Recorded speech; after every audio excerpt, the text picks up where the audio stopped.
एक प्रश्न खड़ा होता है कि सुशील जी, एक व्यक्ति ने पड़ोसी के घर में गमी हो गई, उसने वहां जाके उपद्रव किया, क्या बता दिया कि भाई दादी नहीं रही, उनके दुख में ये उपद्रव कर रहा है, समझ में आता है।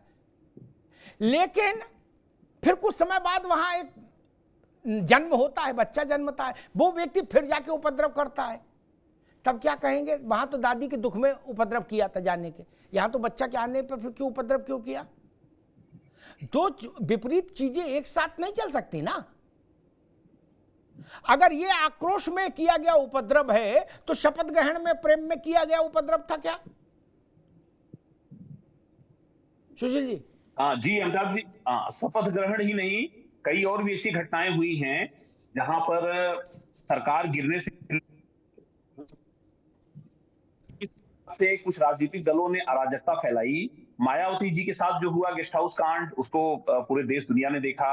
उत्तर प्रदेश विधानसभा में जिस प्रकार से मारपीट हुई, शायद इससे सर्वनाक लोकतंत्र के लिए कुछ भी नहीं हो सकता है। तो बार बार अमिताभ जी ऐसी अराजकता लोकतंत्र में क्यों सामने आ रही है? निश्चित रूप से कहीं न कहीं राजनीतिक दलों का संदेश ठीक नहीं है, उनके नेतृत्व की भाषा और नेतृत्व की शैली ठीक नहीं है कि अपने समर्थकों को, देखिए लोकतंत्र ने आपको अमिताभ जी पूरा एक अच्छा तरीका दे रखा है। हर 5 वर्ष में आप सरकार बदलते हैं और वह उत्साह आपका दिखना चाहिए बूथ पर और ईवीएम के सामने, न कि आपको इस प्रकार की तोड़फोड़ करके और इस प्रकार की अपनी शक्ति प्रदर्शन करने का।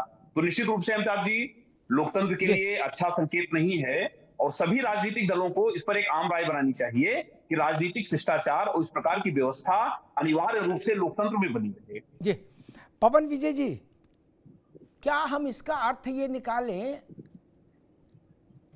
कि नेतृत्व का इकबाल जब कमजोर हो जाए तो समर्थक अराजक हो जाते हैं? अन्यथा हमने इमरजेंसी के बाद जब चुनाव अनाउंस हुआ तो 40 किलो वजन के जयप्रकाश बाबू को देखा, तब व्हील चेयर शायद नहीं होती होगी तो बड़े लोगों के पास होती होगी। फिलहाल वो लकड़ी की कुर्सी पर उनको 4 लोग उठाकर लाए थे। माइक उनके सामने किया गया, वो गोल वाला माइक आता था, तब वो इतना बोले, डरो मत अभी मैं जिंदा हूं, सिर्फ इतना, और बहुत धीमी आवाज में ऐसे किया। 15 मिनट तक नारे लगते रहे, लोकनायक जयप्रकाश, लोकनायक जयप्रकाश। ये नेतृत्व का इकबाल होता है। और जब नेता सामने हो और भीड़ अराजकता का डिस्को डांस करने लगे तो क्या मानना चाहिए कि भीड़ और नेता के बीच में कम्युनिकेशन खत्म हो रहा है? वो अपने नेता की बात नहीं सुन रहे। पवन विजय जी।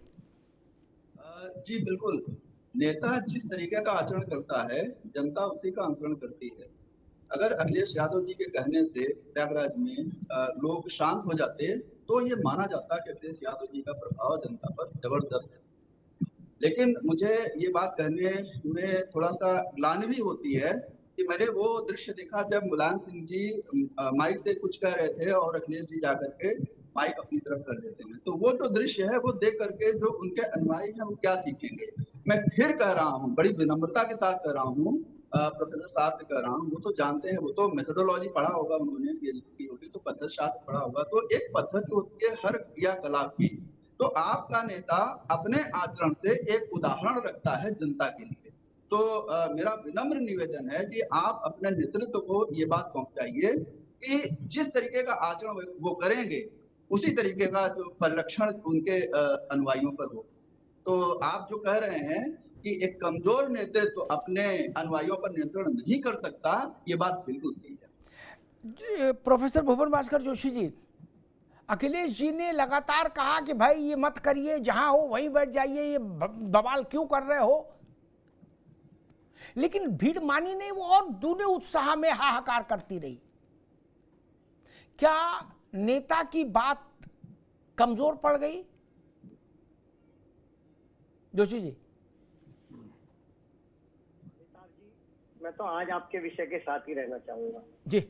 और आपका जो विषय है कि अब वो जो समय सीमा है इस बात की चर्चा का, वो सब निकल चुका है और समय सीमा सब निकल चुका है। परीक्षा का जो परिणाम है 4 तारीख को आ जाएगा। या तो हमारी बात ठीक हो जाएगी, ये भीड़ आक्रोश था भारतीय जनता पार्टी का, या इन बात ठीक हो जाएगी जो ये लोग कह रहे हैं? तो इस पर मैं तो चर्चा करना जी व्यर्थ नहीं, समझता हूं। एक 4 तारीख को जो जोशी जी परिणाम- जोशी जी, एक मासूम बात बार बार दिमाग में आ रही है कि गुड्डू से नाराज आदमी पप्पू के मकान में पेट्रोल डाल के माचिस दे आया। अरे नाराज गुड्डू से तो गुड्डू को मकान फूंकते यार, पप्पू को क्यों फूंक दिया? ये बात हजम नहीं हो रही, पानी के साथ भी नहीं हजम होगी, ना मुझे ना किसी को। बाकी आपको प्रणाम, आपका सम्मान मैं करता हूं और करता रहूंगा, लेकिन मैं अपनी बात पर कायम हूं। हम मान ले ये भाजपाइयों के खिलाफ गुस्सा था, तो भाजपाइयों को पता नहीं मालूम था इन लोगों को? हर जिले में जहां अखिलेश यादव की रैली है वहां या 2 घंटा पहले भाजपा की होगी चुकी या 2 घंटे बाद हो रही।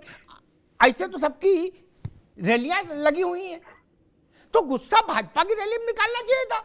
इनने अंडा डंडा सब वहां तोड़ दिए। देखो दृश्य क्या है।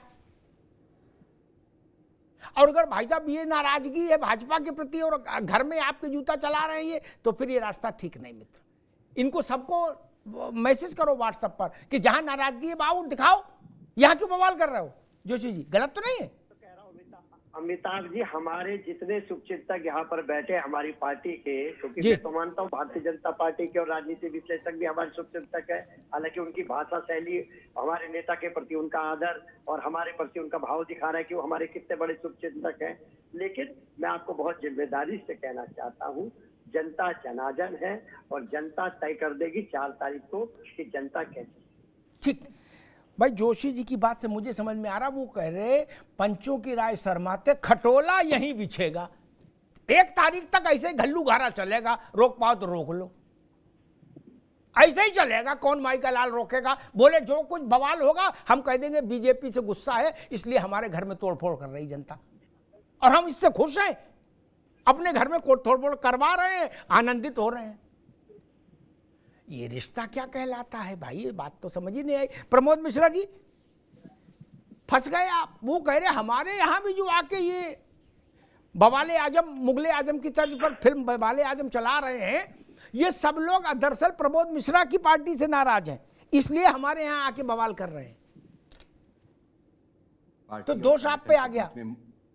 पार्टी और संगठन के बीच में यही एक काम करिए, आप अपनी पार्टी की तरफ से एक सार्वजनिक सूचना जारी करिए कि जो लोग हमसे नाराज हैं वो कृपया हमारी सभाओं में आके बवाल करें, सपा की सभाओं को छोड़ दें। नहीं, 4 जून के बाद आपको, जैसा आपने पहले ही अपने ओपनिंग रिमार्क्स में कहा, आदरणीय योगी जी का वक्तव्य की याद दिलाई, तो 4 जून के बाद नौतपा जब समाप्त होगा उसके बाद शिमला ही होगा, जब उद्घोषणाएं हो जाएंगी और जब रिजल्ट और परिणाम आ जाएंगे।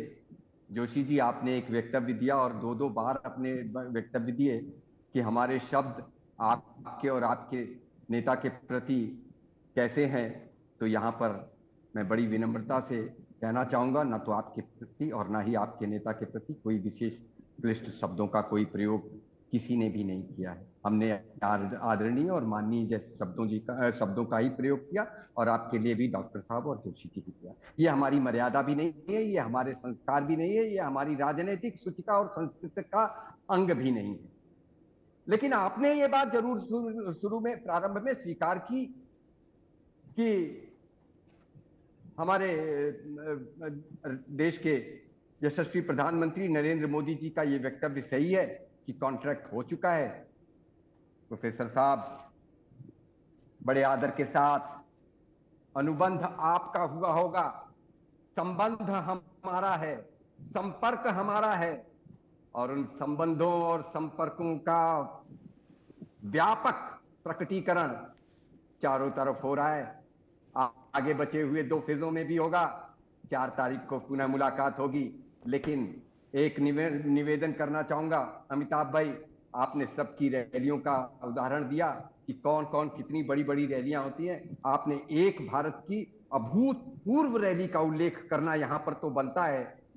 मैं याद दिलाना चाहूंगा विनम्रता के साथ, जब रामलीला मैदान में आपातकाल के बाद जेल से निकले थे श्रद्धेय अटल जी, और इस देश के पत्रकार 6-6 घंटे तक रामलीला मैदान में 4-4 घंटे तक प्रतीक्षा करते रहे थे। रात का समय हो गया था, और उत्साह देखिए जब उन्होंने सिर्फ प्रारंभ यहीं से किया था बाद मुद्दत के मिले हैं दीवाने, कहने सुनने को हैं बहुत से अफसाने।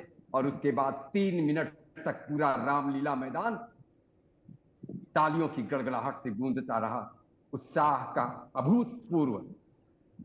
अभूतपूर्व दृश्य था वो। और उसको याद करना चाहिए कि जब जनता उत्साह में होती है और जब वैचारिक आंदोलन होते हैं तो उनमें उन्माद की कोई जगह नहीं होती और वो एकदम दरकिनार कर देती है जनता। तो जनता के उत्साह को अनुशासन में बांधे रखना ये उन राजनीतिक संगठनों का भी काम है, जैसा सुशील पांडे जी ने और पवन जी ने कहा। ठीक बात। प्रमोद भाई, प्रमोद जी ठीक है, आ गई आपकी बात।